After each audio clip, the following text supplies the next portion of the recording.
नमस्कार, मी पत्रकार अनिल देशपांडे आणि आपण पाहतात चॅनल जर्नलिस्ट अनिल देशपांडे. राहुरी ते शनी शिंगणापूर हा केंद्र शासनाचा रेल्वे प्रोजेक्ट सध्या खूप वादात सापडला आहे.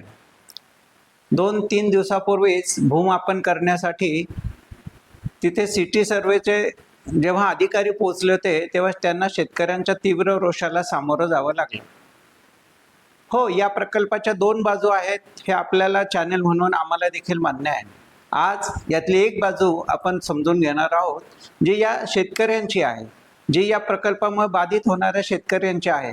त्या शेतकऱ्यांचा आवाज आपला चॅनल व्हावा, आपला चॅनल हा या शेतकऱ्यांचा आवाज व्हावा असं मला वाटलं आणि म्हणून आज या विषयावर चर्चा करण्यासाठी आपण या प्रकल्प बाधित शेतकऱ्यांचे एक नेते आहेत अनिल निमसे म्हणून, त्यांना आपण या ठिकाणी निमंत्रित केलं आहे.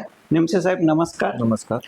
हा 499 कोटी रुपयाचा जो प्रोजेक्ट आहे याला नुकतीच केंद्र शासनानं मंजुरी दिली आहे. साधारण 22-23ला या प्रकल्पाला सुरुवातीची मान्यता मिळाली. त्यानंतर त्याचा डिटेल प्रकल्प अहवाल तयार करण्यात आला आणि आता मागच्या वर्षी या प्रकल्पाला मंजुरी मिळाली आणि याच्या संदर्भात जे शेतकरी असतील, ज्या शेतकऱ्यांच्या जमिनी हे रेल्वे त्या ॲक्वायर करणार आहे, संपादन करणार आहेत, अशा शेतकऱ्यांचं एक जाहीर प्रकटन रेल्वे विभागानं केलं आहे आणि शेतकऱ्यांमधल्या तीव्र असंतोषाचा एकदम भडका उडालेला आपल्याला दिसतो आहे. शेतकऱ्यांचा या प्रकल्पाला विरोध आहे. तर आपण या शेतकऱ्यांचे जे नेते आहेत अनिल निमसे म्हणून, त्यांच्याकडनं आपण त्यांची काय बाजू आहे, शेतकऱ्यांचं काय म्हणणं आहे हे आपण समजून घेऊया. नमस्कार निमसे साहेब. हा जो प्रोजेक्ट आहे साधारण 22-23 पासून याची सुरुवात झालेली आहे. तर राहुरी ते शनी शिंगणापूर अशी रेल्वे म्हणजे एक विकासाचा प्रोजेक्ट आहे. पण सोनई असू द्या, देसोंडी असू द्या, तांदवाडी असू द्या, या भागातल्या शेतकऱ्यांचा मात्र या प्रकल्पाला मोठा विरोध होताना दिसतोय.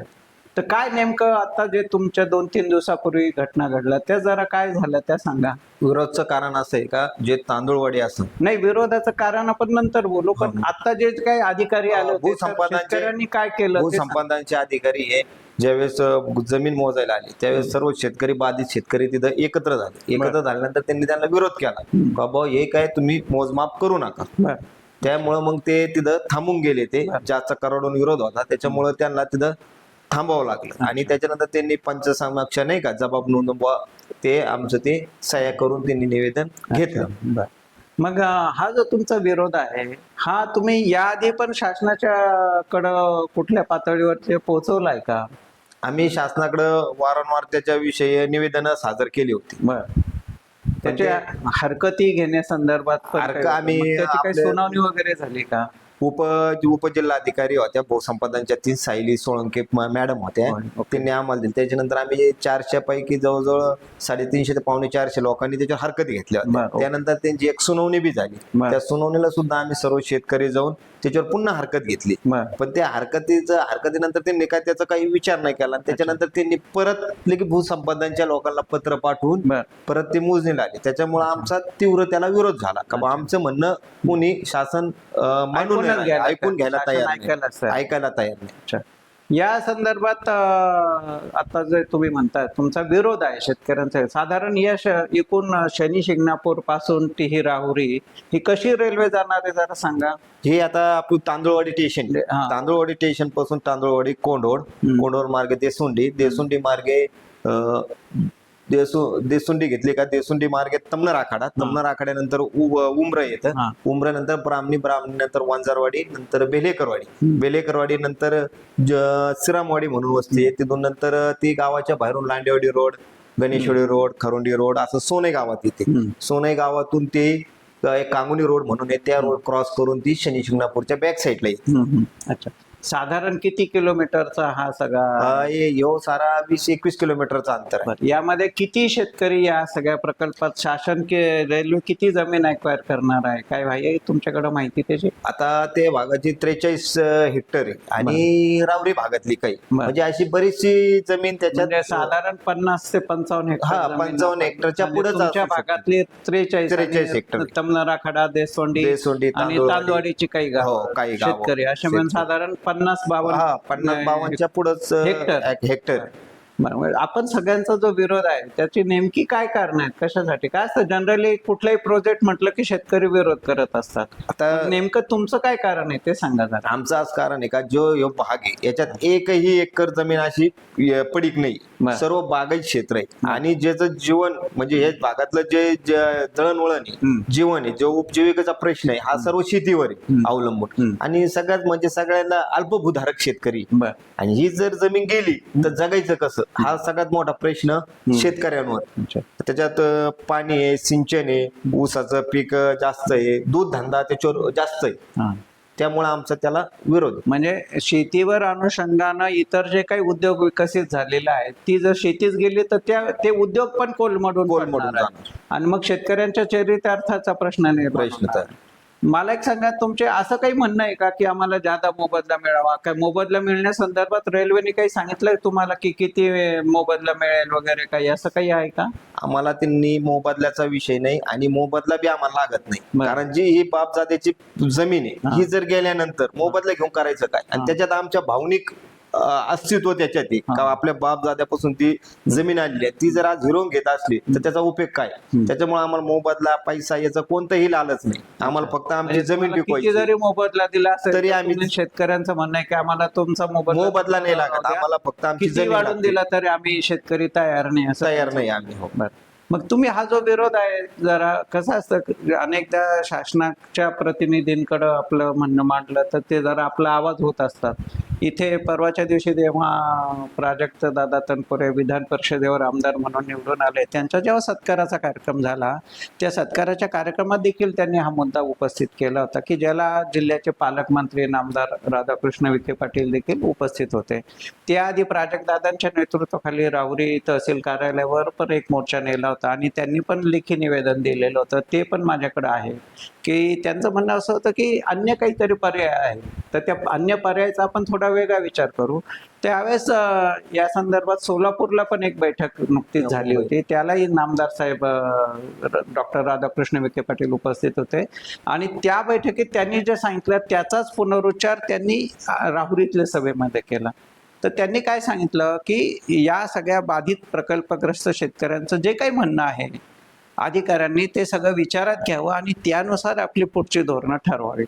तर नेमकं आता सगळा विरोध असल्यामुळे तुमचं सगळ्यांचं म्हणणं काय की हा प्रोजेक्टच आम्हाला नको असंच म्हणायचं आहे का तुम्हाला? आम्हाला प्रोजेक्ट नको आहे. आणि राधाकृष्ण आपले नामदार राधाकृष्ण विखे पाटील यांनी जी बैठक घेतली त्या सांगितलं होतं का शेतकऱ्याचा आदर करा आणि शेतकऱ्याचं काय म्हणणं आहे त्यानुसार तुम्ही करा. पण त्यानंतर मिटिंग झाल्यानंतर बी ते जे शासकीय अधिकारी होते यांनी काही त्यांचं कामकाज बंद नाही ठेवलं. त्यांचं कामकाज ते कंटिन्यू चालू राहिलं आणि त्याच्यामध्ये कालांतर वेळ गेला. त्याच्यानंतर मग हे नोटीस येणं हरकती त्यांचं हळूहळू काम चालू राहील. पण त्या दिवशी जे प्राजक्त दादांनी बी मोर्चा काढला, प्राजक्त दादा म्हटले होते का 1 गुंठाही मी जमीन जाऊन देणार नाही. पण ते म्हटले, त्याच्यानंतर त्याला बराचसा काळ गेला. काळानंतर त्या दिवशी ते आमदार झाले. आमदार झाल्यानंतर त्यांना सत्कार समारंभासाठी आले. त्यानंतर राधाकृष्ण विखे पाटलांनी स्पष्ट सांगितलं का राहुरी शिंगणापूर रेल्वे मार्गाची गरज नाही. का ते मार्ग गरज नाही, त्याच्या पर्यायी तुम्ही तांदूळवाडी स्टेशन असन नाही का, तिथं स्टेशन करा. तिथून आपण देवस्थानला सांगून एकदम एअर कंडिशन गाड्या आणि तिथून आपण घेऊ तर बाकीच्या शेतकऱ्याच्या जमिनी वाचतील आणि शेतकरी वाचल. असं त्यांनी आज सांगितलं का मी मुख्यमंत्री रेल्वे मंत्री यांच्या संग बोलतो. हो बरोबर. नामदार साहेबांनी जे आश्वासन दिलं की आपण आपल्या पातळीवर प्रयत्न करूच, पण जर आपलं कोणी इथे ऐकत नसेल तर आपण या संदर्भात मी मुख्यमंत्री देवाभाऊ फडणवीस यांच्याकडे देखील शेतकऱ्याचं जे काय म्हणणं आहे ते सांगणार. या संदर्भामध्ये मला एक गोष्ट सांगावीशी वाटते की इथली राहुरीची जी प्रवासी संघटना आहे मंगलदास जैन म्हणून, मी त्यांच्याशी देखील या विषयावर बोललो. तर त्यावेळेस शनी शिंगणापूर देवस्थानचे जे ट्रस्ट होता त्या ट्रस्टच्या वतीनं एक असं निवेदन त्यांना दिलं गेलं की राहुरीसाठी आता राहुरी बस रेल्वे स्टेशन हे बऱ्यापैकी विकसित झालेलं आहे, बरोबर की नाही? बरोबर. आणि तुमच्याही जेव्हा इथे आंदोलन झालं तेव्हा काही जण म्हणतात की त्या पुलाच्या तिथे किंवा पिंपरी अवघडला नवीन रेल्वे स्टेशन द्या. तर नवीन रेल्वे स्टेशन त्याचं अंतर हे सगळं विचार जर केला तर लगेच नवीन स्टेशन मंजूर होण्याची शक्यता नाहीये पहिली गोष्ट.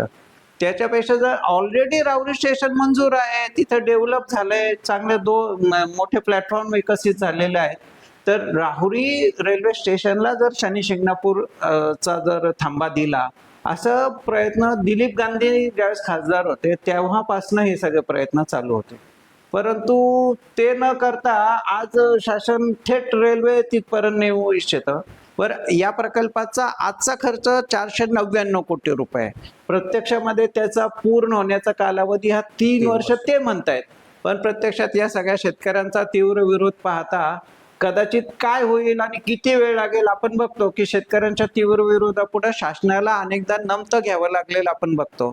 जसं उदाहरणार्थ शक्तीपीठ महामार्ग आहे, तीव्र विरोध घेतल्यानंतर महामार्गाची दिशा बदलण्यात आली. तो महामार्गाचा मूळ प्रोजेक्ट जो होता, देवाभाऊंनी शेतकऱ्यांचं म्हणणं विचारात घेऊन तो प्रोजेक्ट बदलला. आता सुद्धा जर 500 कोटी रुपये आज खर्च आहे आणि प्रत्यक्षात तो पूर्ण होईपर्यंत तो खर्च किती पण पटीनं वाढू शकतो. आणि या सगळ्या प्रोजेक्टमध्ये वर्ष आणि एक गोष्ट पण आपण लक्षात घेतली पाहिजे की आपण जोपर्यंत पर्याय काही देऊ शकत नाही, आमचा आपलं शेतकऱ्यांचा फक्त विरोधच आहे का या गोष्टीला, तर विरोध देत असताना तुम्ही काही पर्याय सुचवलेत का शासनाला? आम्ही शासनाला पर्याय सुचवला का जे तांदूळवाडीचं स्टेशन आहे तिथं तुम्ही शिंगणापूरचं हे लावा, म्हणजे राहुरी रेल्वे स्टेशन, आणि तिथं तुम्ही जंक्शन करा ना, राहुरी तिथं उतरा. तिथं उतरल्यानंतर तिथून सारं किती किलोमीटर आहे, 20 किलोमीटर. जे रेल्वे जेवढा टाइम लागणार नाही शिंगणापूरला जायला, तेवढ्या वेळात भाविक हा शिंगणापुरात येईल. म्हणजे आता नगर मनमाड हायवे जो आहे तिथून सोनोई फाटा जो रोड आहे तो ऑलरेडी सिमेंट कॉन्क्रीट आहे. मग त्या रोडला हा पिंपरी अवघडच्या तिथे जोडला जातो. मग हा राहुरी ते जे अंतर ते किती 4 किलोमीटर आहे. म्हणजे तो 4 किलोमीटरचा रस्ता जर डेव्हलप झाला तर हा प्रश्न सुटू शकतो. सरकारचे जे त्यांनी प्रोजेक्टला एवढे पैसे वापरलेले ते बी कमी होऊ शकतात, पैसे वाचू शकतात. 500 कोटी रुपये खर्च वाचू शकतो. शेतकऱ्याच्या ज्या जमिनी होऊन शेतकरी भूमिहीन होणार आहेत आणि शेतकऱ्यांच्या बरोबर त्या शेतीच्या छोट्याशा अल्पभूधारक शेतकऱ्यांच्या त्या शेतीच्या आधारावर जे उद्योग विकसित झाले ते उद्योग डिस्ट्रॉय होऊ शकतात. हे सगळं वाचू शकतं, बरोबर की नाही? मग अजून या दृष्टीनं आपण काही ह्या पर्याय शासनाकडे काही लेखी आपण आपले ज्यावेळेस हरकती होत्या त्यावेळेस बी आपण शासनाला तो पर्याय दिलेला आहे. तुम्ही विचार करा,